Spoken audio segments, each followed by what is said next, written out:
భాగంగా ఈ రెండవ లేఖనాల పరిశోధన తరగతిలో తిరిగి వాక్యాన్ని మాట్లాడుకునే మహాభాగ్యాన్ని దేవుడు మనకు కలిగించాడు. మరి ఈరోజు ఈ ప్రారంభపు తరగతిలో పాఠ్యాంశంగా దేవుని ఇష్టం మనుషులలో నెరవేరుతుందనే పాఠాన్ని వేయటం జరిగింది.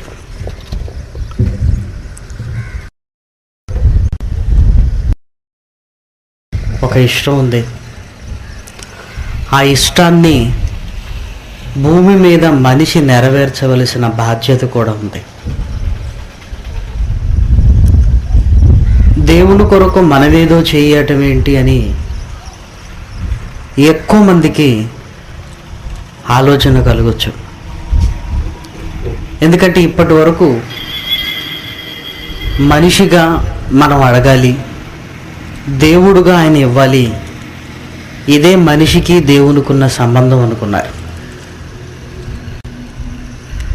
దేవుణ్ణి ఇచ్చేవాడుగా, మనిషిని అడిగేవాడుగా సమాజం చూసింది కనుకనే దేవుడికి మనమేం చేయగలమండి అంటూ చేయగలిగినవి కూడా చేయకుండా మనిషి తన కోరికలు నెరవేర్చుకోవడానికే ఎంతో కష్టపడుతున్నాడు. దేవుడు చేస్తాడు, కాదనటం లేదు. కానీ దేవుని కొరకు మనం కూడా చేయవలసిన బాధ్యత ఉందంటే,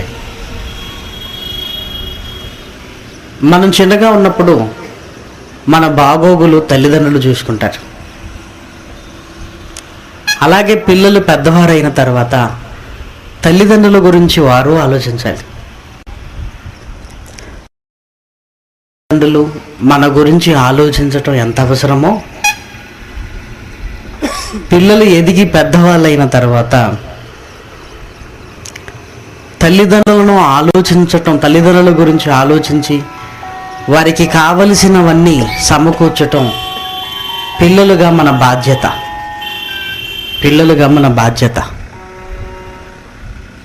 అలాగే ప్రారంభంలో దేవుడు మన గురించి ఎంతగానో ఆలోచించాడు. ఆయన ఆలోచించకపోతే ఈరోజు ఈ విలువైన ప్రకృతి మనకు ఉండేది కాదు. ప్రకృతే లేకపోతే ప్రకృతిలో మనం ఉండేవారం కాదు. అంటే ప్రారంభంలో పరలోకమందున్న తండ్రి మన గురించి ఆలోచించాడు. ఇక ఆయనకు పిల్లలుగా ఈ భూమి మీదకి వచ్చిన మనం ఈ భూమి మీద ఉన్నప్పుడు ఆయన గురించి ఆలోచించాలి, ఆయన ఇష్టాన్ని నెరవేర్చాలన్న కోరిక కలిగిన వాడండి దేవుడు. అందుకే ప్రారంభంలో యేసుక్రీస్తు శిష్యులకు ప్రార్థన నేర్పిస్తూ తండ్రి యొక్క ఉద్దేశాన్ని ఎంత ప్రస్ఫుటంగా ఆ ప్రార్థనల్లో నేర్పిస్తున్నాడో చూడండి. మత్తయి సువార్త 6వ అధ్యాయము, మత్తయి సువార్త 6వ అధ్యాయము 9వ వచనం నుంచి దయచేసి చూడండి. కాబట్టి మీరు ఇలాగూ ప్రార్థన చేయండి. పరలోకమందున్న మా తండ్రి, నీ నామము పరిశుద్ధపరచబడును గాక, నీ నామము పరిశుద్ధపరచబడును గాక, నీ రాజ్యము వచ్చును గాక, నీ రాజ్యము వచ్చును గాక, నీ చిత్తము పరలోకమందు నెరవేరునట్లు, నీ ఇష్టము పరలోకమందు నెరవేరునట్లు భూమి యందును నెరవేరును గాక, భూమి యందును నెరవేరును గాక. ప్రారంభంలో మన మీదున్న బాధ్యతను మనం గుర్తించాలని శిష్యులకు ప్రార్థనలో నేర్పిస్తున్న మాట కూడా మీరు చూడగలిగితే, పరలోకమందు నీ ఇష్టం, చిత్తం అంటే ఇష్టం అండి. పరలోకమందు నీ ఇష్టం, నీ చిత్తం ఏ విధంగా నెరవేరుతుందో అలాగే భూమి మీద కూడా నెరవేరాలి అన్నాడు. నెరవేరాలి అన్నాడా, నెరవేరుతుంది అన్నాడా? అంటే మళ్ళీ చూద్దాం అన్నమాట. కాబట్టి మీరు ఇలాగ ప్రార్థన చేయుడి. పరలోకమందున్న మా తండ్రి, నీ నామము పరిశుద్ధపరచబడును గాక, నీ నామము పరిశుద్ధపరచబడును గాక, నీ రాజ్యము వచ్చుగాక, నీ రాజ్యము వచ్చును గాక, నీ చిత్తము నీ ఇష్టము పరలోకమందు నెరవేరుచున్నట్లు నెరవేరుచున్నట్లు అంటే పరలోకంలో దేవుడు అనుకున్నది జరుగుతుంది. పరలోకంలో ఎలా నెరవేరుతుందో భూమి అందును నెరవేరునుగాక. నెరవేరునుగాక అంటే అర్థం ఏంటి?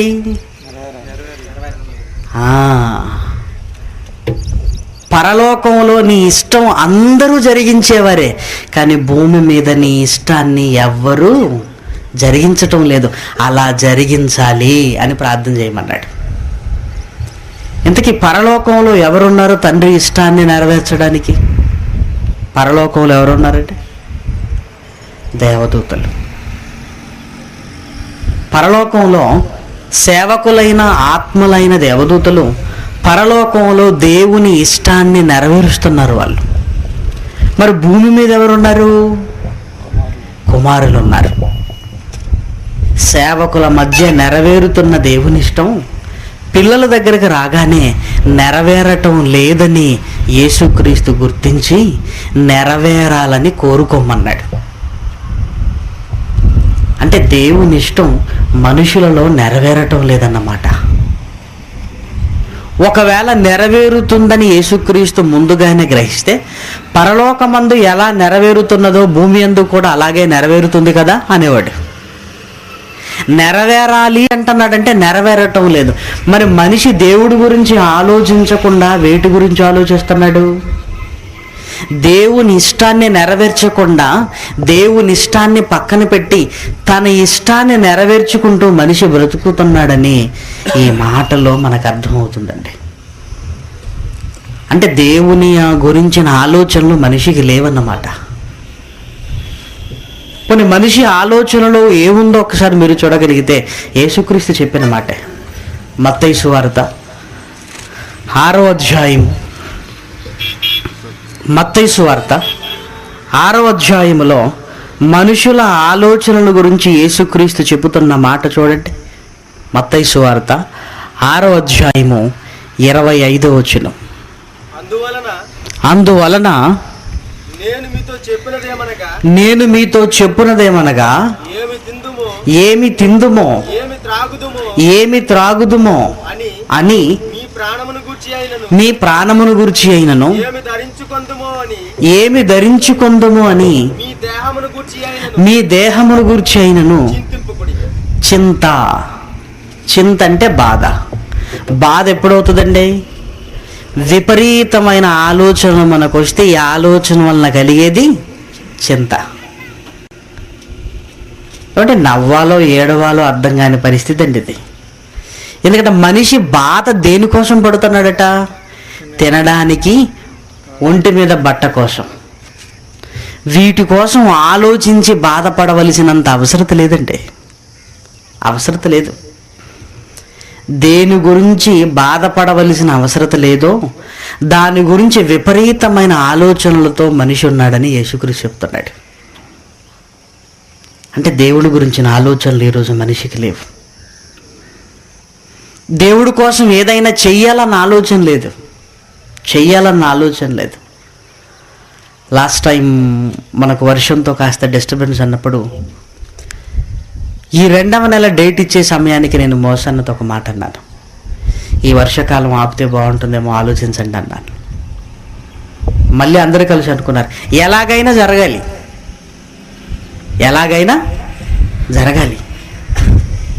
అంటే దేవుడి కోసం ఏదో చెయ్యాలి.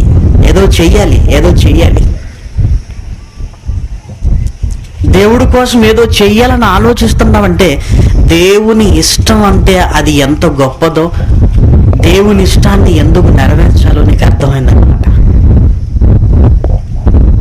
అందుకే యేసుక్రీస్తు మనుషుల గురించి మాట్లాడుతున్నాడు. ఇక ఆలోచనలు ఎంత తీవ్రమైనవో కింది వచనాలలోకి వస్తూ ఆకాశ పక్షులకు లేని ఆలోచనలు మనిషికి ఉన్నాయని అంటాడు. చూడండి, ఆకాశ పక్షులను చూడుడి, అవి విత్తవు కోయవు, కొట్లలో కూర్చుకొనవు, అయినను ఇవేవి లేకున్నా అవి ఆలోచించవు. ఆకాశ పక్షులను చూడండి, అవి విత్తవు, కోయవు. విత్తవు అంటే వ్యవసాయము చేయవు. వ్యవసాయమే లేదు గనక పంట కోసే పని వాటికి లేదు. పంటే లేదు గనక కొట్లలో కూర్చుకోవలసిన అవసరత లేదు. ఇవేవీ లేని ఆకాశ పక్షే తన ఆహారాన్ని గురించి ఆలోచించదు. ఇవేవీ లేని ఆకాశ పక్షే తన ఆహారాన్ని గురించి ఆలోచించదు. ఇవన్నీ ఉన్న మనిషి, ఇవన్నీ మనిషికి ఉన్నాయండి. మనిషి విత్తనాలు విత్తుతాడా? విత్తుతాడు. పంట కోస్తాడా? కొయ్యడా? కోస్తాడు. కొట్లలో కూర్చుకుంటాడా? కూర్చుకుంటాడు. అంటే పంటలు వేసి, పంట కోసి, విత్తనాల దగ్గర నుంచి కొట్లలో కూర్చుకునేంత వరకు మనిషికి ఇవన్నీ ఉన్నా మళ్ళీ దేని గురించి ఆలోచిస్తాడు? ఏం తినాలి, ఏం ధరించాలి. ఇవన్నీ ఉన్నా ఏవి లేకపోయినా ఆకాశ పక్షి ఆలోచించటం లేదు. ఇవన్నీ ఉన్నా మళ్ళీ మనిషి ఏమి తినాలని ఆలోచిస్తున్నాడంటే ఏమనాలో చెప్పండి? మనిషి ఏమీ లేనివి ఆలోచిస్తున్నాయంటే అర్థం ఉందండి. ఆకాశ పక్షులన్నీ ఒక కమిటీ మీటింగ్ వేసుకొని అసలు మన పరిస్థితి ఏంటి, మనం ఏం తినాలి, మనం ఎలా బతకాలని అవి ఆలోచిస్తున్నాయంటే అర్థం ఉందండి. వాటికి ఉద్యోగాల, పంట పొలాల, పనుల, పాడా ఏమన్నా? ఏమీ లేవండి. ఈరోజు మనిషిని మీరు చూడండి, జ్ఞానవంతుడు, ఉద్యోగాలు, పనులు, ఈ పనులు, ఆ పనులు, సంపాదన, పంట కొయ్యటం, కొట్లు, ఇవన్నీ ఉన్న మనిషి మళ్ళీ కూర్చుని అంటాడు ఎలా బతకాలో ఏమో అంటాడు. ఏమీ లేనివాడు ఆ మాట అంటే అర్థం ఉందండి. ఏమీ లేనివాడు ఆ మాట అంటే అర్థం ఉంది. అన్నీ ఉన్న మనిషి కూడా మళ్ళీ ఏం తినాలంటున్నాడంటే మీరు ఆలోచన చేయండి. అలానే మనమేం తక్కువలం కాదు. నెల కాగానే ముందు తెచ్చుకునేది ఏంటండి? బియ్యం దగ్గర నుంచి స్టార్ట్ అవుతాయండి. నెలకు సరిపోయే అన్ని బియ్యం బస్తాల కింద మూలకి వేసేసి మళ్ళీ భార్యాభర్తలు ఇద్దరు కూర్చొని మాట్లాడుతుంటారు, ఏ బతుకుతో ఏమో ఏంటో అని. బియ్యం లేవా మీకు అంటే? అన్నీ ఉన్న మనిషి ఏం ఆలోచిస్తాడు? మళ్ళీ తిండే. ఆ బియ్యం అయిపోయినరాదు, అవి అయిపోయినరాదు, అవి తినేసారు ముందు. ఏమండి, బస్తాల కొద్ది బియ్యం ఇంట్లో పడేసినా మనకు బ్రతుకు మీద బెంగే. కొట్లలో కూర్చుకున్నా మళ్ళా బ్రతుకు మీద బెంగే. తినటానికి ఇన్నున్నాయి, ముందు అవి తినరాదు. అంటే తిండి కోసం మనిషి ఎంత కకృతి పడుతున్నాడో చూడండి. అందుకేనండి దేవుని ఇష్టం మనుషుల్లో నెరవేరటం లేదు. మనిషికి ఇంకా ఏదో తక్కువైనట్టుగా తిండి గురించి, బట్ట గురించి ఆలోచిస్తున్నాడు. అన్నీ ఎక్కువైతే ఏం ఆలోచిస్తాడో తెలుసా? లూకాసు వార్త 12వ అధ్యాయం, లూకాసు వార్త 12వ అధ్యాయం 19వ వచనం చూడండి. లూకాసు వార్త 12వ అధ్యాయం. నా ప్రాణముతో ప్రాణమా అనేక సంవత్సరములకు విస్తారమైన ఆస్తి నీకు సమకూర్చబడి ఉన్నది. ఎందుకు? కొట్లలో కూర్చేసుకున్నాడు. కొట్లు విప్పి గొప్ప వాటిని కట్టించి అందులో పెడతానని చాలా ప్లాన్తో ఉన్నాడు. ఇక ప్రాణంతో అనుకుంటున్నాడు, విస్తారమైన ఆస్తి నీకు సమకూర్చబడి ఉంది, తినుము, త్రాగుము, సుఖించుము. ఏమండి, అన్నీ ఉంటే తినాలన్న కోరిక, ఏదో తక్కువైతే కూడా తిండి మీద ఎలా బతకాలన్న కోరిక. అంటే దేవుడి కోసం మనిషి ఆలోచించడు అన్నమాట. దేవుడి కోసం ఏదైనా చెయ్యాలన్న ఆలోచన ఉండదన్నమాట. కడుపులో 4 మెతుకులు పడగానే నువ్వు ఆలోచించవలసింది ఏంటో తెలుసా? నా కన్న తండ్రి కొరకు నేనేం చెయ్యాలని నువ్వు ఆలోచించవలసింది పోయి మళ్ళీ తిండి గురించి, బట్ట గురించి, ఈ లోకంలో ఎలా సుఖపడాలని మనిషి ఆలోచిస్తున్నాడండి. ఎలా సుఖపడాలి. అందుకే దేవుడి కోసం ఏదైనా చెయ్యాలన్న ఆలోచన ఈరోజు మిగిలిన వారిలో లేదు, క్రైస్తవులలో కూడా లేదండి. క్రైస్తవులు ఎలా తయారైపోయారంటే యేసుక్రీస్తు నేర్పిన ఈ ప్రార్థనను నేర్చుకొని నేర్చుకొని బట్టి పట్టేసి ఆరాధన అంతా అయిపోయిన తర్వాత ఇప్పుడు మనం ఏం చెప్దాం? పరలోక ప్రార్థన చేద్దాం అంటాడు. ఇది పరలోక ప్రార్థన అని ఎవరు చెప్పారు మీకు? మీరు ఆలోచించండి. ఇది పరలోక ప్రార్థన అని అందరూ అంటారు. అన్నవారికి ఎవరు చెప్పారో తెలియదు, కానీ మనం కూడా అనుకుంటున్నాం. పరలోక ప్రార్థన అని దీన్ని ఎందుకు అనుకున్నారంటే, యేసుక్రీస్తు ప్రార్థన నేర్పిస్తూ ప్రారంభంలో ఏమన్నాడు? పరలోకమందున్న మా తండ్రి అన్నాడు కనుక ఇది పరలోక ప్రార్థన. మరి దయగల మా తండ్రి అంటే అది దయగల ప్రార్థన.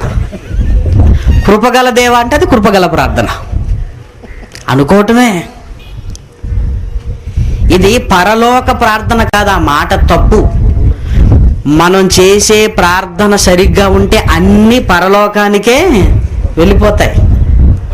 మనం చేసే ప్రార్థన సరిగ్గా ఉంటే అన్ని పరలోకానికి వెళ్ళిపోతాయి. పరలోకానికి వెళ్ళే ప్రార్థనలు, భూమి మీద అటు ఇటు తిరిగే ప్రార్థనలు, పాతాళ లోకానికి వెళ్ళే ప్రార్థనలు ఏం లేవు. ఏమంటే జీవాహారాన్ని పెట్టమంటే గడ్డి పెట్టి మనల్ని పెంచారు కనుక ఇలా అయిపోయింది మన బతుకులన్నీ. ఉన్నది చెప్పరు కదా. మరి దీన్ని ఏమనాలి? ప్రభువు నేర్పిన ప్రార్థన. ప్రభువు నేర్పిన ప్రార్థన. ప్రభువు నేర్పిన ప్రార్థన. ప్రార్థన చేయటం ఎలాగో తెలియక ముందు ప్రభువు నేర్పించాడు. ఆ తర్వాత ప్రార్థన ఎలా చెయ్యాలో తెలిసిన తర్వాత ప్రార్థన చేయమన్నాడు. ఇప్పుడు మనం ఎలాంటి వాళ్ళం? ఇప్పుడు ప్రార్థన చేసుకుందాం, ఆ తర్వాత పరలోక ప్రార్థన చేసుకుందాం మనం. ఇక ఈ ప్రార్థన చేయటం కూడా ఎలా చేసి వెళ్ళిపోతారు అనుకుంటున్నారు? పరలోకమందున్న మా తండ్రి, నీ నామం పరిశుద్ధపరచబడును గాక, నీ రాజ్యం వచ్చును గాక అంటే అర్థం ఏంటి? అవన్నీ మాటల్లోనే జరిగిపోయినట్టు ఫీల్ అవుతుంటాడు. ఇక పరలోకమందు నీ చిత్తము నెరవేరినట్టుగా నాయన భూమి మీద కూడా నెరవేరును గాక, నేను ఇంటికి వెళ్ళిపోతానా, నన్ను వదిలే.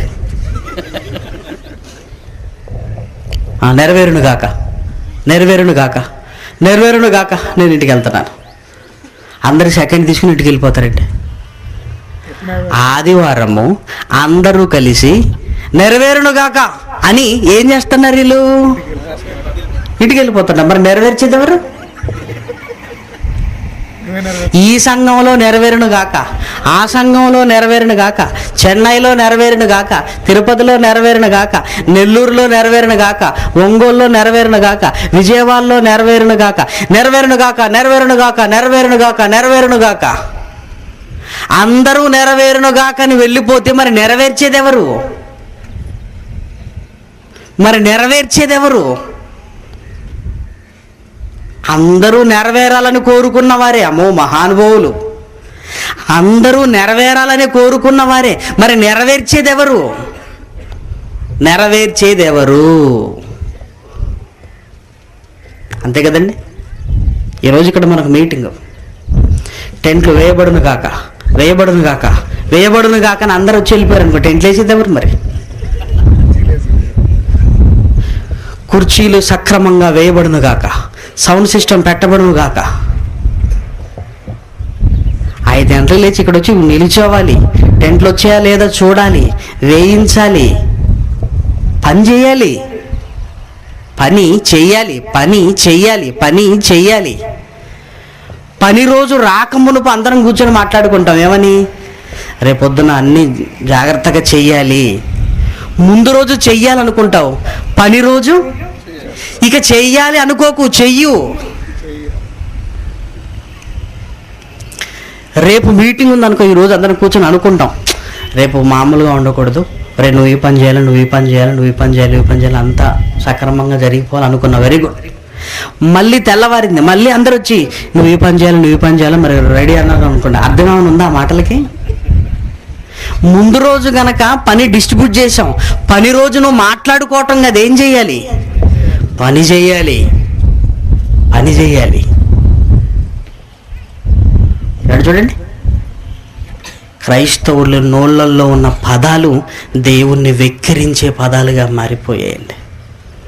నెరవేరునుగాక, నెరవేరునుగాక, నెరవేరునుగాక. మరి ఎవరు నెరవేరుస్తారు? ఎప్పుడు నెరవేరుస్తాను? పోనీ నెరవేరునుగాక అని ఇంటికి వెళ్ళి దేవుని ఇష్టాన్ని నెరవేరుస్తున్నావా నువ్వు?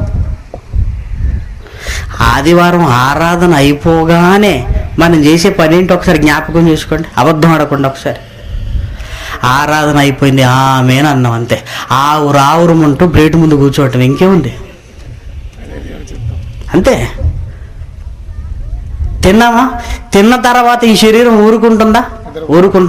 హాయిగా పడుకో, రేపు మళ్ళీ నువ్వు డ్యూటీకి వెళ్ళాలి, రేపు మళ్ళీ నీకు పని, రేపు బిజీ, ఇప్పుడు హాయిగా పండుకో. మరి నెరవేరును గాక అని వచ్చిన నువ్వు నెరవేర్చలేదేంటి? సెలవు దినమే దేవుని పని చేయకపోతే పని దినము దేవుని పని చేస్తారా? 9 గంటలకు వెళ్తారు, 4 గంటలకు వస్తారు. 9-4 అయిపోతుంది. మరి దేవుని ఇష్టాన్ని ఎప్పుడు నెరవేరుస్తున్నావు? చూసారా? మరి బైబిల్లో అలానే ఉంది కదండి, నెరవేరును గాక అని అనమన్నాడు కదండి అన్న. ఒకవేళ మీరు అడిగితే బాగుంది. నెరవేర్చమనలేదు, నెరవేరును గాక అని ప్రార్థన చేయమన్నాడు కదా యేసుక్రీస్తు. నెరవేరును గాక అని ఆయన ప్రార్థన చేయమన్నాడు కనుక నెరవేరును గాక అని ప్రార్థన చేస్తున్నామేమో ఒకవేళ మీరు అనుకుంటారేమో. 6వ అధ్యాయంలో చేస్తానని, చెయ్యాలని చెప్పమన్నాడు. 7:21 రాగానే ఏమన్నాడు చూడండి. ఇదే మత్తయి సువార్త 7వ అధ్యాయము 21 చూడండి. 6వ అధ్యాయానికి 7వ అధ్యాయానికి మధ్యలో ఎన్ని అధ్యాయాలు ఉన్నాయండి? 6, 7 అంతే. 6వ అధ్యాయంలో చెయ్యాలని, దేవుని ఇష్టం నెరవేర్చాలని కోరుకోమన్నాడు. 7కు రాగానే ఏమంటున్నాడు చూడండి 21. ప్రభువా అని నన్ను పిలుచు ప్రతివాడును పరలోక రాజ్యములో ప్రవేశింపడు గాని పరలోకమందున్న నా తండ్రి చిత్తమును, నా తండ్రి చిత్త ప్రకారము చేయువాడే. 6వ అధ్యాయంలో చెప్పమన్నాడు, 7కు రాగానే చేయమన్నాడు. మనకి చెప్పటం బాగా నచ్చింది. ఎందుకు? చెప్పడానికి కష్టం లేదు, చెయ్యడానికి కష్టం. చెప్పటం ఏముందండి, చెప్పి వెళ్ళిపోతాం. చెయ్యటం 7కు రాగానే చెప్పారు కదా, వెరీ గుడ్. మీరు చెప్పింది ఇప్పుడు మీరు చెయ్యండి. నెరవేరును గాక అని మీరు అన్నారు కదా, నెరవేరును గాక అన్న మీరు నెరవేర్చండి అని 7వ అధ్యాయంలోకి రాగానే చేయువాడు. ఇక చెప్పువాడు కాదు, చెప్పేవాడు చేసేవాడుగా మారాలి. చెప్పేవాడు చెప్పుకుంటానే బ్రతుకు ముగించకూడదు అంటున్నాడు. ఇక ఇలా చెప్పుకుంటూ జీవితాన్ని ముగించేయటం చేయవా దేవుడి కోసమేమి? ఆలోచించండి ప్రేమన దేవుని పిల్లలారా, నీ మీద బాధ్యత ఉంది. నువ్వు దేవుడి కోసం చేయవలసిన కొన్ని పనులు ఉన్నవి. ఈ ప్రపంచాన్ని కాపాడవలసిన ఆలోచనలు నీకు ఉండాలి. దేవుడు ఊరికే నిన్ను పంపలేదు, బాధ్యత కలిగిన వాడుగా ఈ భూమి మీదకి నిన్ను పంపాడు. భూమి మీదకి వచ్చిన తర్వాత ఈ కుటుంబము, ఈ బరువు బాధ్యతలే అనుకుంటున్నావు. ఇవి పుట్టిన తర్వాత నువ్వు తెచ్చుకున్నవి. నువ్వు పుట్టక మునిపే బాధ్యతను పంచి నీ భుజస్కంధాల మీద పెట్టి భూమి మీదకి పంపాడు. నువ్వెవరైనా సరే, స్త్రీలైనా సరే, పురుషులైనా సరే. దేవుని పని పురుషులు చేయాలి, స్త్రీలుగా మేమేం చేయగలం అనడానికి వీల్లేదు. నువ్వు స్త్రీవైనా, నువ్వు పురుషుడివైనా, భూమి మీద నువ్వు పుట్టావంటే అర్థం ఏంటో తెలుసా? దేవుని ఇష్టాన్ని నెరవేర్చడానికి నువ్వు పుట్టావు. అందుకే నెరవేరును గాక అంటే సరిపోదు. అందరూ అనేవారైతే మరి చేసేవారే లేకపోతే దేవుని ఇష్టం ఎలా నెరవేరుతుందో చెప్పండి. మన కోసం అనుకోవటమే కాదు, అనుకున్నవి తెల్లవారగానే ఆ పనులు జరిగించుకుంటామండి. రాత్రి ఎన్నో అనుకుంటా, తెల్లవారి మర్చిపోతాం మనం. అవి గుర్తుపెట్టుకొని మన కోసం అయితే ఎన్నో చేసుకుంటాం మనం. దేవుడి కోసం అన్నీ వదిలేస్తున్నామంటే, నీలాగే అందరూ ఉంటే, నీలాగే అందరూ ఆలోచిస్తే మరి పని చేసేవారెవరు?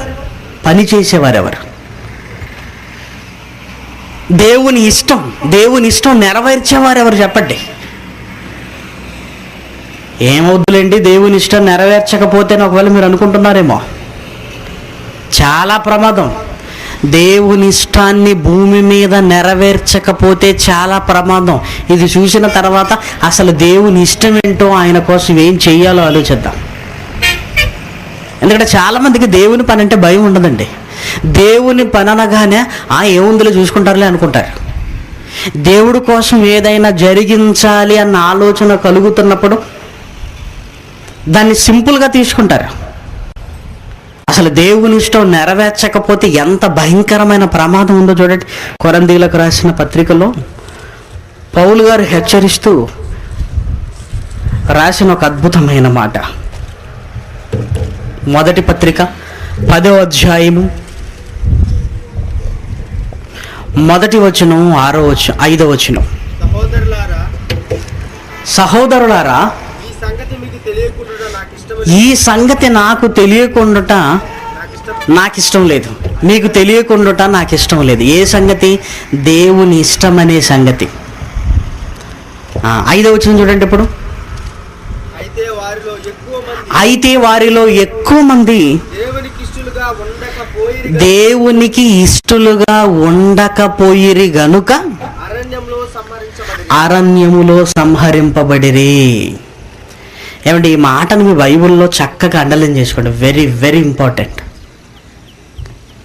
అరణ్యములో ఎక్కువ మంది దేవునికి ఇష్టలుగా ఉండకపోయిరి. దేవునికి ఇష్టలుగా ఉండటం అంటే ఏంటి? దేవుని ఇష్టాన్ని నెరవేర్చటం. దేవునికి ఇష్టలుగా ఉండకపోయిరి అంటే అర్థం ఏంటి? దేవుని ఇష్టాన్ని నెరవేర్చలేదు.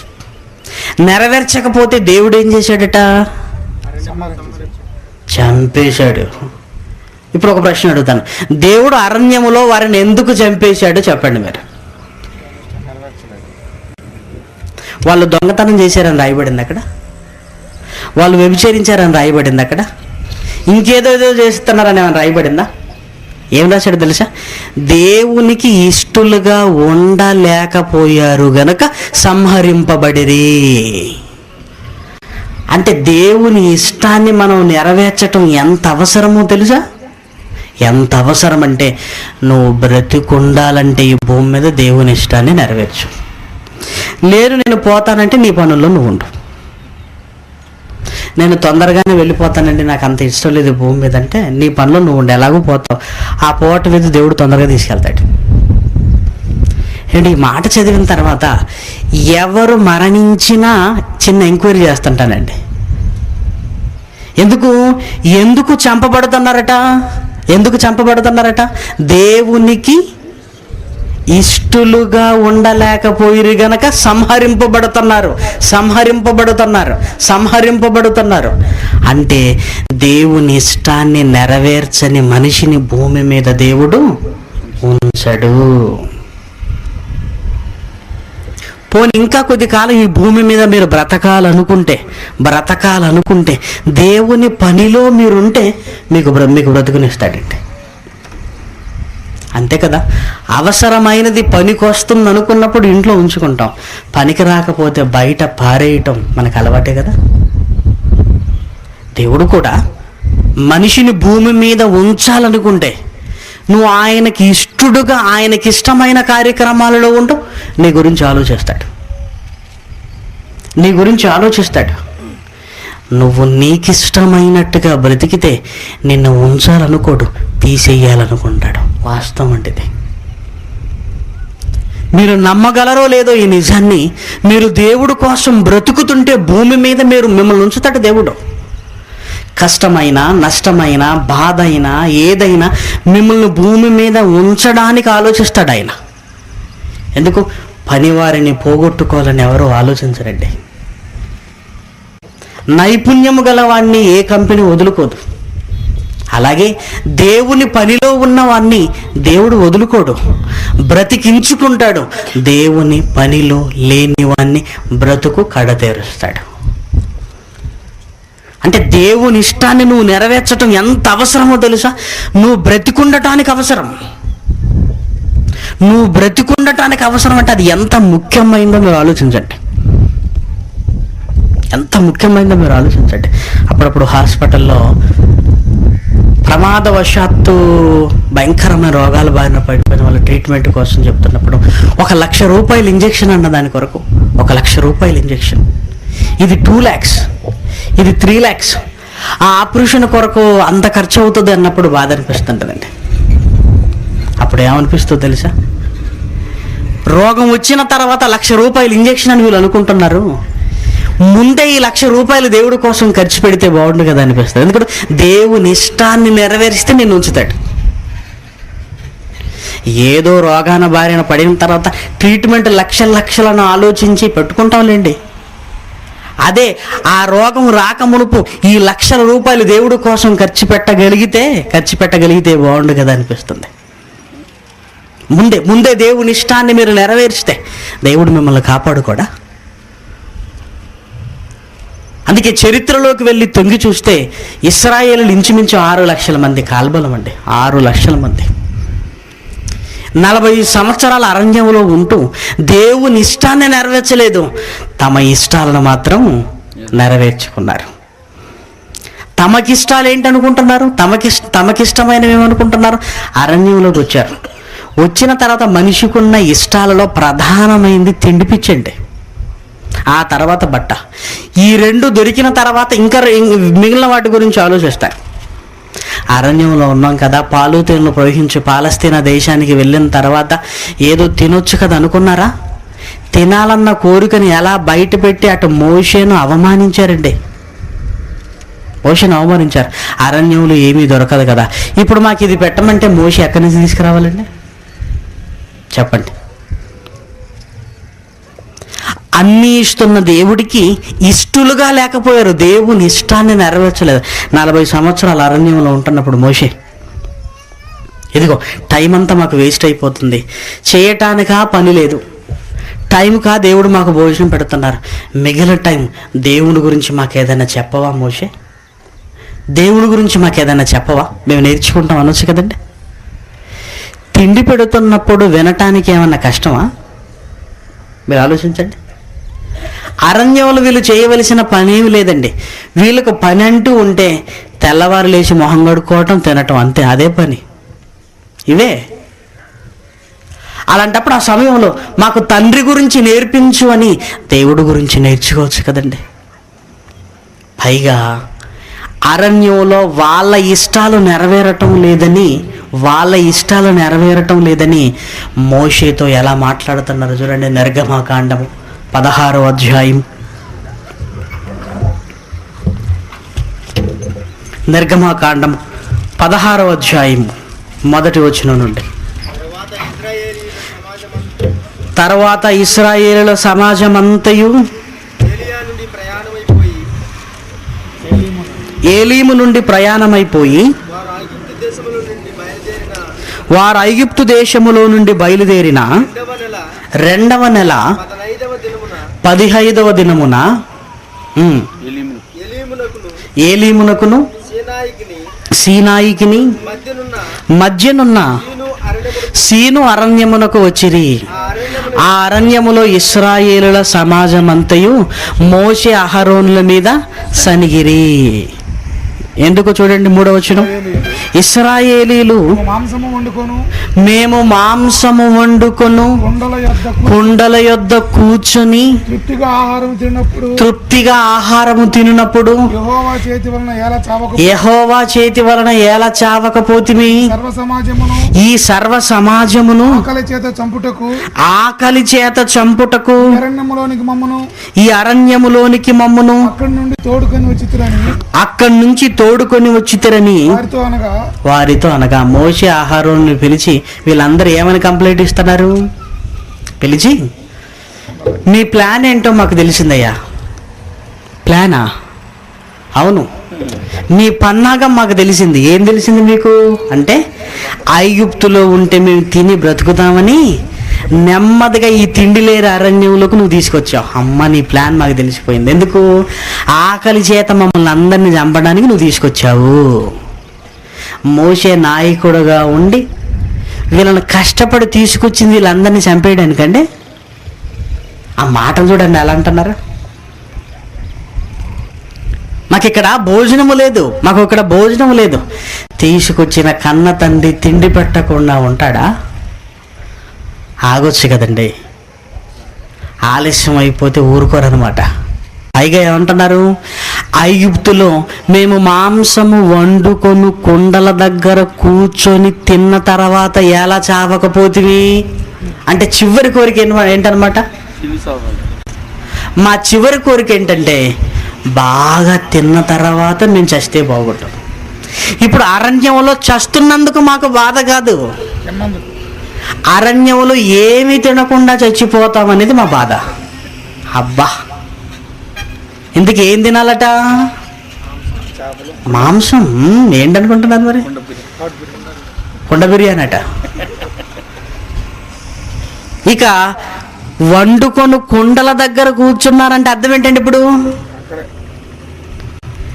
అది లోపలికి తీసుకెళ్ళి వడ్డించుకోవటం తినటం ఇవన్నీ టైం వేస్ట్, లేట్.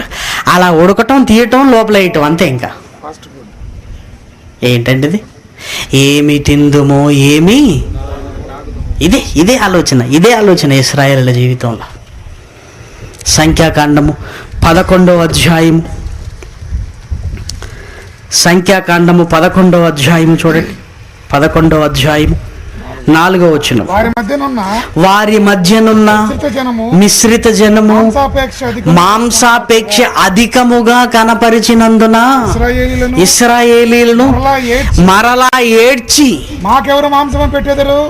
ఎందుకు ఏడుస్తున్నారు వీళ్ళు, ఎవరైనా పోయారా?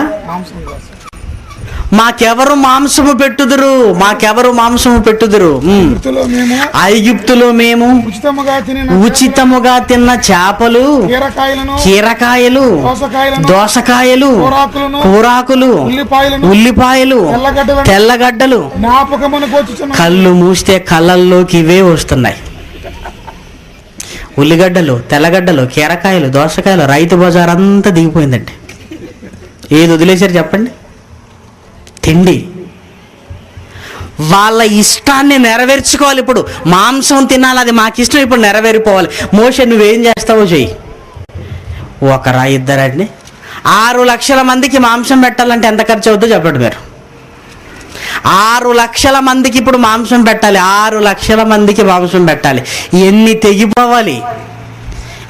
తెగిపోవాలి. మరి మోషే ఎక్కడి నుంచి తీసుకురావాలి?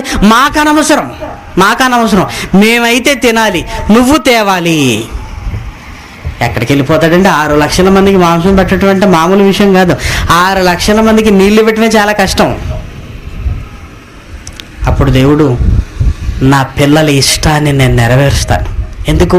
నా ఇష్టాన్ని వాళ్ళు నెరవేరుస్తారు అని తూర్పుగాలు రప్పించి, పూరేళ్ళను రప్పించి వాళ్ళ ఇంటి వాకిట్లో పడేటట్టుగా చేశాడండి. యాక్చువల్గా అయితే మాంసం కోసం వేటాడడానికి వెళ్ళాలి. వేటాడవలసిన పని లేదండి, కాళ్ళ దగ్గరికి వచ్చి వాలిపోయాయి. తిన్నారు కదా, మామూలుగా తినలేదు వాళ్ళు మాంసాన్ని. నీళ్ళు కావాలంటే నీళ్ళనిచ్చాడు, మాంసం కావాలంటే మాంసాన్నిచ్చాడు. రాత్రి వేళ భయం కలగకుండా అగ్ని స్తంభాన్ని పెట్టాడు. రాత్రి వేళ, పగటి వేళ ఎండ దెబ్బ కలగకుండా మేఘస్తంభాన్ని పెట్టాడు. ఆ ప్రేమ చూడండి. ఎందుకో తెలుసా? నా పిల్లల గురించి నేను ఆలోచిస్తే నా పిల్లలు నా గురించి ఆలోచిస్తారనండి ఆయన ఉద్దేశం. వాళ్ళని ఎంత భద్రంగా కాపాడాడు అనటానికి ఒక ఎగ్జాంపుల్ చూడండి. నెహెమ్యా గ్రంథము 9వ అధ్యాయము 19, 20, 21 వచనాలు. నెహెమ్యా గ్రంథం 9వ అధ్యాయము 19, 20, 21 వచనం. దేవుడు ఇశ్రాయేలీలను ఎంతగా వారికి మేలు చేస్తూ కంటికి రెప్పలా కాపాడాడు. వారు ఎడారిలో ఉండగా నీవు బహు విస్తారమైన కృప కలిగిన వాడవై వారిని విసర్జింపలేదు. మార్గము గుండా వారిని తోడుకొని పోవుటకు పగలు మేఘస్తంభమును దారిలో వారికి వెలుగిచ్చుటకు రాత్రి అగ్నిస్తంభమును వారి పై నుండి వెళ్ళిపోక నిలిచెను. ఇంకా వారికి బోధించుటకు నీ ఉపకారాత్మను దయచేసితివి. దయచేసితివి. నీవిచ్చిన మన్నాను నీవిచ్చిన మన్నాను ఏకమానలేదు. ఇయ్యకమానలేదు. వారి దాహమునకు ఉదకమిచ్చితివి. వారి దాహమునకు ఉదకమిచ్చితివి. నిజముగా అరణ్యములో ఏమీ తక్కువ కాకుండా నిజముగా అరణ్యములో ఏమీ తక్కువ కాకుండా 40 సంవత్సరములు 40 సంవత్సరములు పోషించితివి. వారిని పోషించితివి. వారి వస్త్రములు పాతగిలిపోలేదు. వారి వస్త్రములు పాతగిల్లిపోలేదు. వారి కాళ్లకు వాపు రాలేదు. వాళ్ళ కాళ్ళకు వాపు రాలేదు. ఇదియుగాక చూసారా ఎన్ని మేలు చేశాడండి. 40 సంవత్సరాలు కాలినడకన ప్రయాణంతో ఉన్నారంటేనండి కాళ్ళు వాచిపోవాలండి. కాళ్ళకు వాపు రాలేదు. ఇదిగో బట్టలు పాతగిల్లిపోలేదు. చెప్పులు అరిగిపోలేదు. చూసారా కంటికి రెప్పల వారికి కావలసినవన్నీ వాళ్ళ ఇష్టాన్ని నెరవేరిస్తే, వారికి కావలసినవన్నీ ఇచ్చి వాళ్ళ ఇష్టాన్ని నెరవేరుస్తున్నప్పుడు దేవుని ఇష్టాన్ని గురించి ఆలోచించలేదండి ఇశ్రాయేలీలు. దేవుని ఇష్టాన్ని గురించి ఆలోచించలేదు. వారి సందర్భాన్ని తీసుకొని ఇదిగో క్రొత్త నిబంధన కాలంలో ఉన్న మనకు బుద్ధి కలగటానికై రాస్తున్నాడు. అన్నీ అనుభవించి దేవునికి ఇష్టలుగా ఉండలేకపోయిరు గనక అన్నీ ఇచ్చిన దేవుడు ఆ తర్వాత చంపేశాడు. ఎందుకు? తనకి ఇష్టలుగా లేకపోయిరు గనక. ఇప్పుడు ఇవన్నీ మనసులో పెట్టుకుని మళ్ళీ కొరింథీయులకు రాసిన మొదటి పత్రిక 10వ అధ్యాయం 5వ వచనం చూడండి. కొరింథీయులకు రాసిన మొదటి పత్రిక 10వ అధ్యాయము 5వ వచనం. అయితే వారిలో ఎక్కువ మంది దేవునికి ఇష్టలుగా ఉండకపోయిరి గనక అరణ్యములో సంహరింపబడిరి. చంపేశాడండి. అన్నీ ఇస్తాడు, నిన్ను చూస్తాడు. ఎలా చూస్తాడు? నువ్వు ఆయన ఇష్టాన్ని నెరవేరుస్తున్నావో లేదా నిన్ను గమనిస్తాడు. ఆయన ఇష్టాన్ని నువ్వు నెరవేర్చకపోతే అసలు నిన్ను ప్రాణాలతోనే ఉంచడు. ఏమంటే అంత ఇంపార్టెంట్ అండి దేవుని ఇష్టాన్ని మనం నెరవేర్చడం. ఇశ్రాయేల్లో కదండి 40 సంవత్సరాలు అన్నీ ఇచ్చిందని ఒకళ్ళు నువ్వు అనుకుంటున్నావేమో. నీకు ఇవ్వలేదా? ఈ ప్రకృతిని కలిగించింది నీకోసం కదా. నీకున్న సంవత్సరాలన్నీ ఇప్పటి వరకు ఆయన కాపాడటం లేదా? 20, 30, 40, 50, 60 సంవత్సరాలు కాచి కాపాడుతూ నీకు కావలసినవన్నీ ఇచ్చిన ఆయన గురించి ఈ రోజు వరకు నువ్వు ఆలోచించకపోతే నిన్నెందుకు బ్రతకనివ్వాలి చెప్పు? నిన్నెందుకు బ్రతకనివ్వాలి? నేను బ్రతికుండాలండి అంటున్నావు. ఎందుకు? దేవుడు కోసం ఏం చెయ్యాలనుకుంటున్నావని నిన్ను బ్రతకనివ్వాలి చెప్పు. ఒక్కసారి ఆలోచించు. బ్రతకాలని నీకుంది, కానీ నీకెందుకు బ్రతుకునివ్వాలో ఒక కారణం చెప్పు.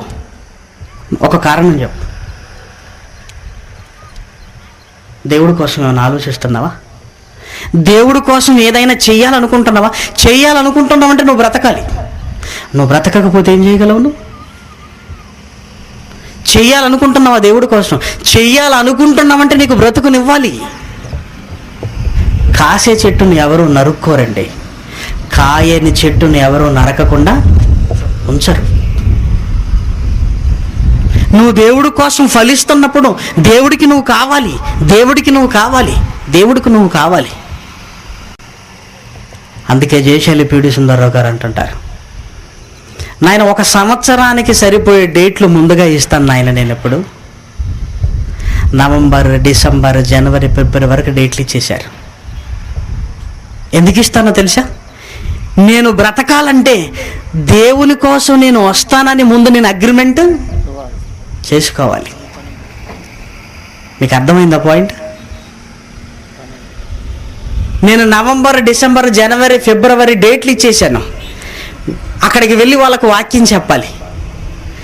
నేను పని కోసం ఆలోచిస్తున్నాను గనక దేవుడు నన్ను ప్రాణాలతో ఉంచుతాడు.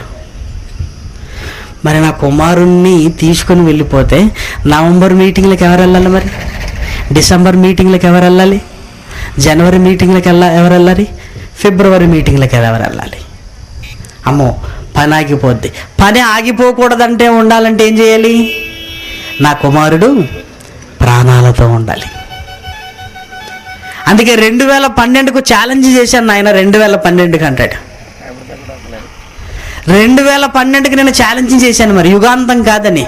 మరి అప్పటి వరకు నేను ఉండకపోతే ఎలా? మరి అప్పటి వరకు నేను ఉండకపోతే ఎలా? ఏమన్నా ఆయన మాటల్లో అప్పుడు ఏమర్థమైందో తెలుసా? పని. మనం ప్రాణాలతో ఉండాలంటే నీకు పని ఉండాలి, పని ఉండాలి. ఏమంటే ఈ మీటింగ్లన్నీ ముగించుకున్న తర్వాత ఒక 10-15 రోజులు 20 రోజులు మీటింగ్ ముగించుకున్న తర్వాత మేము ఇంటికి వెళ్తాం కదండి. ఇంటికి వెళ్ళిన తర్వాత ఏం చేస్తామో తెలుసా? ఆ రోజు మేము ఉంటున్న ఏరియాలో సెమినార్ పెట్టుకుంటాం. మా ఉంటున్న పరిసర ప్రాంతాలలో క్లాసులు పెట్టుకుంటాం. ఎందుకు? ఖాళీగా ఉంటే ఏం జరుగుతుంది ఏంటో మనకు తెలియదు. ఏమంటే రేపటి నుంచి నేను ఖాళీ అండి నువ్వు అనుకున్నావు అనుకోండి, దేవుడు అనుకుంటాడు ఖాళీ అయితే నువ్వు ఎందుకు ఉండాలిరా భూమి మీద? ఓహో ఖాళీ అట. లేదు, రేపటి నుంచి మళ్ళీ మీటింగ్స్ మాకు ఉండాలి. నువ్వు సూటిగా మీకు అర్థమయ్యేలా చెప్పమంటారా? నెల నెల ఇది జరిగితేనే మీరు బ్రతుకుతారు. ఏది? ఇది చేస్తారు. లేకపోతే వారు దేవునికి ఇష్టలుగా ఉండలేకపోయిరి గనుక సంహరింపబడ్డారు. దేవుని ఇష్టాన్ని నెరవేర్చకుండా ఉంటే పర్లేదు, గట్టిగా చెప్పండి. అమ్మో అనకండి, చెప్పండి, పర్లేదు. అలా చెప్పుకుంటేనే కాస్త మనకు దేవుని పని చేయాలని ఆలోచన వస్తుంది. ఖాళీగా ఉంటే చంపేస్తాడు ప్రేమన దేవుని పిల్లలారా. నిజం, వాక్యములో రాయబడిన నిజం ఇది. ఇశ్రాయేలీలను 6 లక్షల మందిని దేవుడు ఊరుకోలేదు. వాళ్ళు ఎన్ని చేసినా భరించాడు. కానీ తన ఇష్టాన్ని నెరవేర్చకపోతే మాత్రం భరించలేదండి. తన ఇష్టాన్ని మీరు అబద్ధమైనా పర్వాలేదు అనుకుంటాడు దేవుడు, నా పిల్లలు మానుతారులే అని. కానీ దేవుడు భరించలేనిది ఏంటో తెలుసా? మీరు పని చేయకుండా ఖాళీగా ఉంటే దేవుడు భరించలేడు. ఆయన అలా చూడలేడు, ఆయన తట్టుకోలేడు. ఆయన ఎందుకు? నీ కోసం పెట్టుబడి అంతా ఇంత కాదు. జీవాన్నిచ్చి, జీవితాన్నిచ్చి, ఊపిరినిచ్చి, ఉన్నవన్నీ ఇచ్చి, భార్యనిచ్చి, బిడ్డలనిచ్చి, ఆరోగ్యాన్నిచ్చి, అందరిని ఇచ్చి తన కోసం ఏదో చేస్తావని నువ్వు అనుకుంటే, నీ గురించే నువ్వు ఆలోచించుకుంటూ, నీ జీవితాన్ని గురించి ప్రణాళిక వేస్తూ, నీ పిల్లల గురించి, నీ సంపాదన గురించి ఆలోచిస్తుంటే ఎందుకు ఉంచాలి చెప్పండి ప్రియమైన దేవుని పిల్లలారా? అంత అవసరత ఏంటండి? ఎందుకు ఉంచాలి చెప్పండి? ఆయన కోసం పుట్టి నీ కోసం ఆలోచించుకుంటే నీకెందుకు బ్రతుకునివ్వాలి ఆయన? అందుకే దేవుని ఇష్టాన్ని నెరవేరుస్తున్నారా మీరు?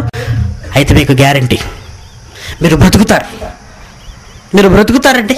దేవుని ఇష్టాన్ని మీరు దేవుని పనిలో ఉంటున్నారా? దేవుని పనిలో ఉంటే మీకు దేవుడు గ్యారంటీ.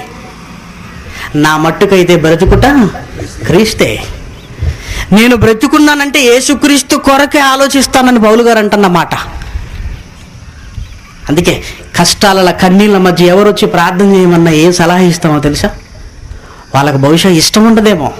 అసలేమేం కష్టాలతో వస్తే మళ్ళీ ఏం చెబుతున్నారండి? నీ కష్టాలు కన్నీళ్ళు తీరిపోవాలంటే దేవుని పని చేయమంట.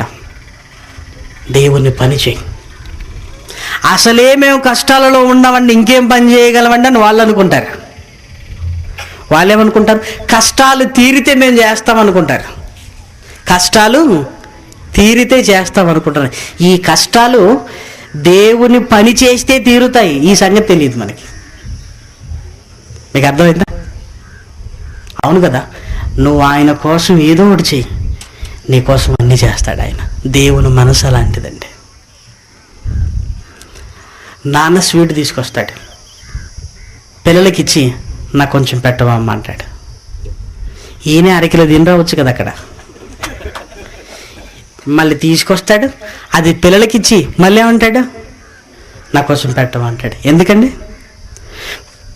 పిల్లలకి ఇవ్వక మునిపే తీసుకొని తినొచ్చు కదీనా. అలా ఉండదు ఆయనకి. అప్పుడు ఆ పాప స్వీట్ అంతా తీసుకొని, నాన్న నీకే నాన్న ఇదంతా అంటే, అమ్మో నా కూతురికి నేనంటే ఎంత ప్రేమ, నాకెందుకు నాన్న నీకే అని మళ్ళీ ఆ స్వీట్లన్నీ నోట్లో పెడతాడు. దేవుడు అన్నీ ఇస్తాడు, నాకు స్వీట్ పెట్టవా అని అడుగుతాడు. ఆయనకు కావాలని కాదు, నేను టెస్ట్ చేయడానికి. నేను చేస్తాను ఆయన అంటే మళ్ళీ అన్నీ నీకే చేస్తాడు ఆయన. కానీ నువ్వేం చెయ్యాలనుకుంటున్నావు, నువ్వేం చేస్తున్నావు కావాలి ఆయనకి. ఏం చేస్తున్నారు? మీ కన్న తండ్రి కొరకు మీరేం చేయగలుగుతున్నారు? ఆయన ఇష్టాన్ని నెరవేరుస్తున్నారా? ప్రతిరోజు మీ ఇష్టాన్ని నెరవేర్చమని అడుగుతున్నారా? చెప్పండి.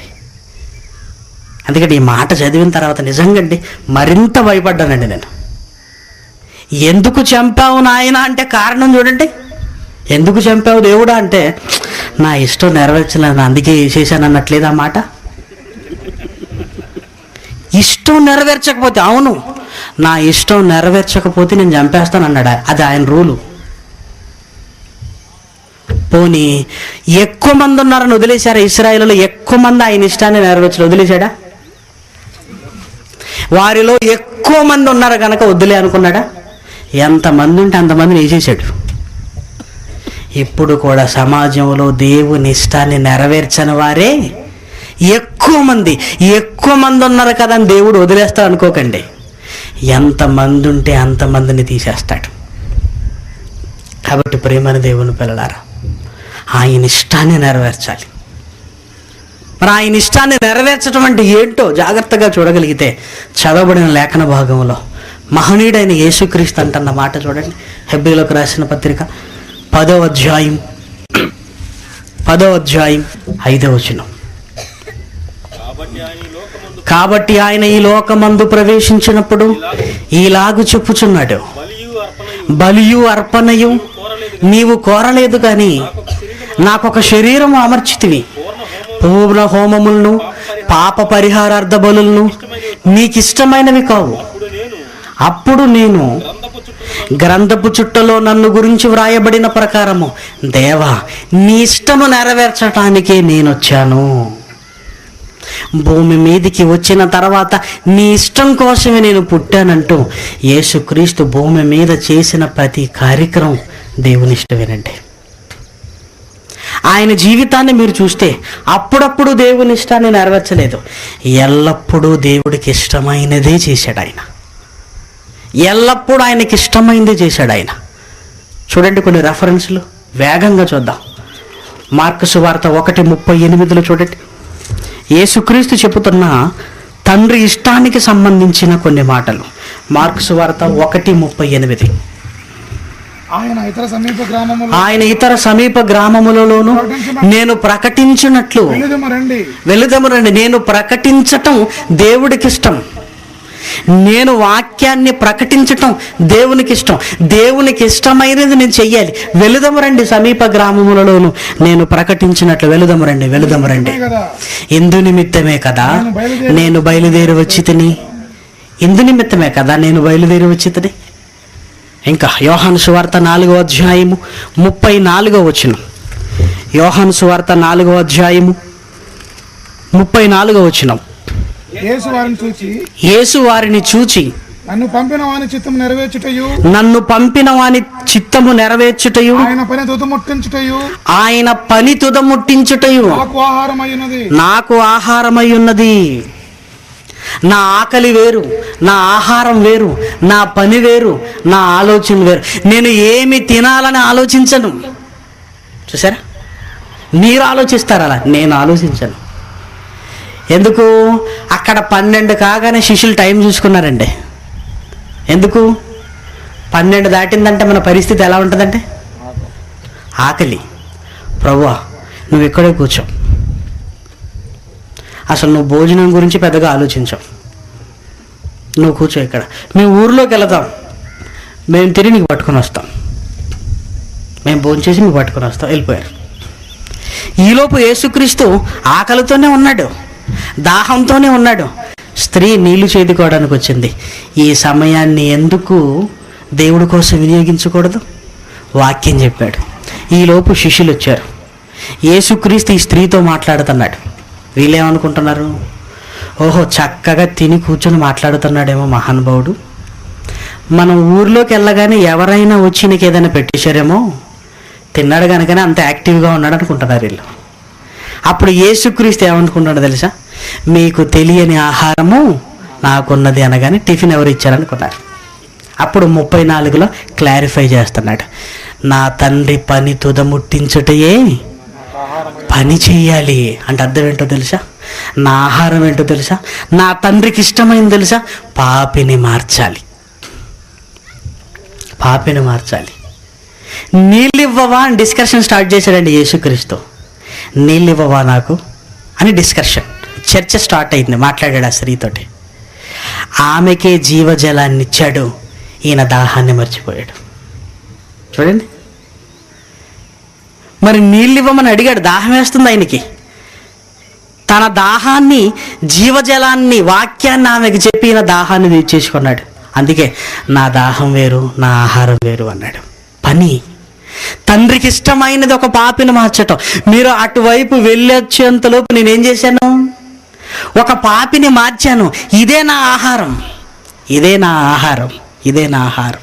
ఇంకా చూడండి, యోహాను సువార్త 6వ అధ్యాయం, యోహాను సువార్త 6వ అధ్యాయం 38వ వచనం.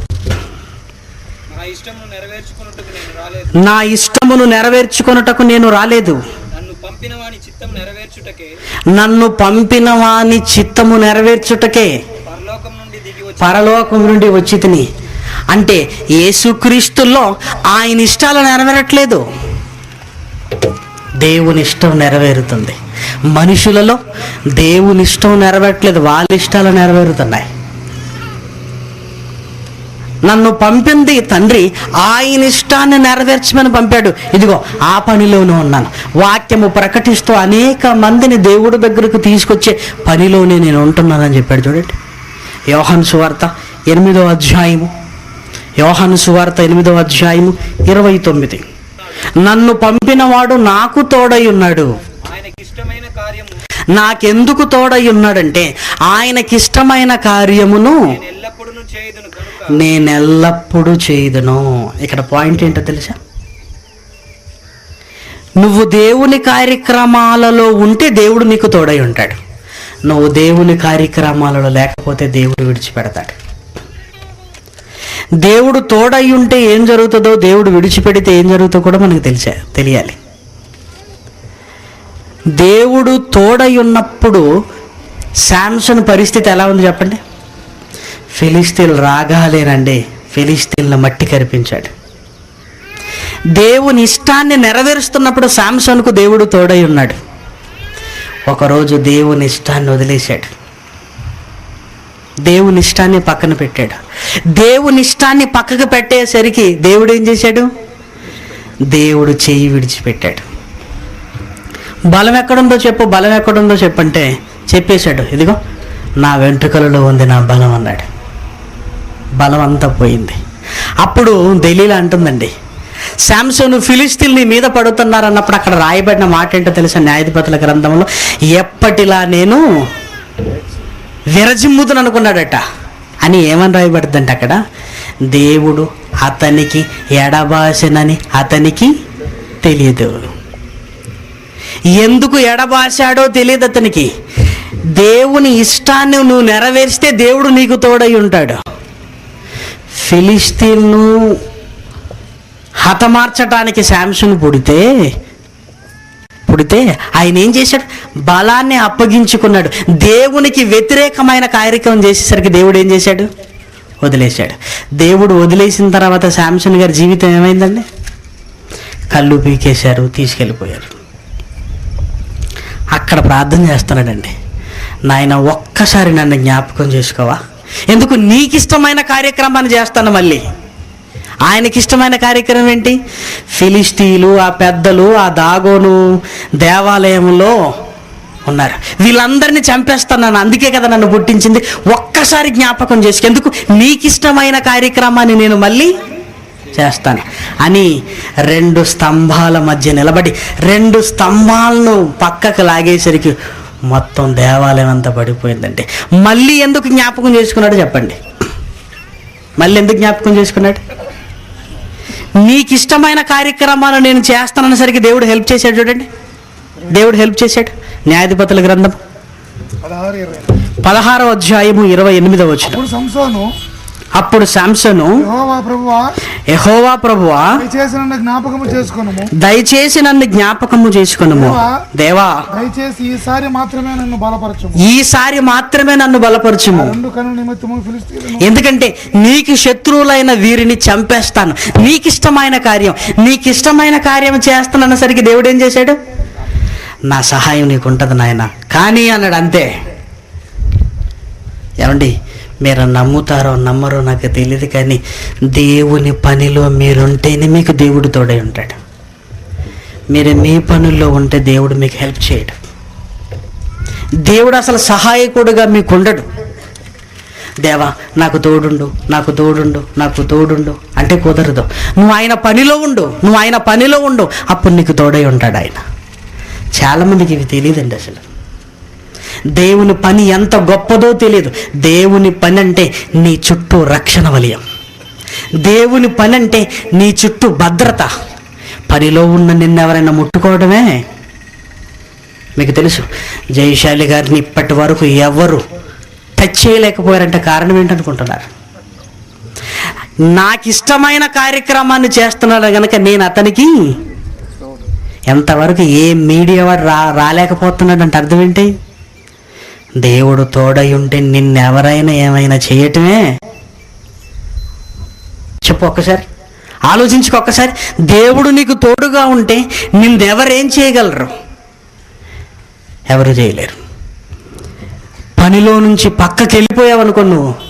చూడండి, ఆ మాట కూడా ఇదే న్యాయాధిపతుల గ్రంథము 16వ అధ్యాయము 20.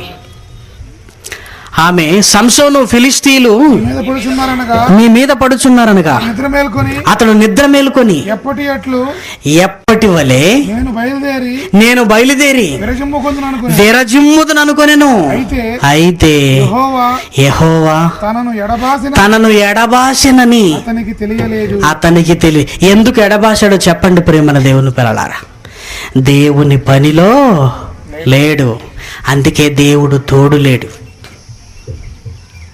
ఎదిగో ఈ నెల ఈరోజు కూడా మీరు కార్యక్రమాన్ని కష్టపడి జరిగిస్తున్నారంటే, సమిష్టిగా మీరు చేస్తున్నారంటే ఆయన తోడు మీకుంది, ఆయన భద్రత మీకుంది.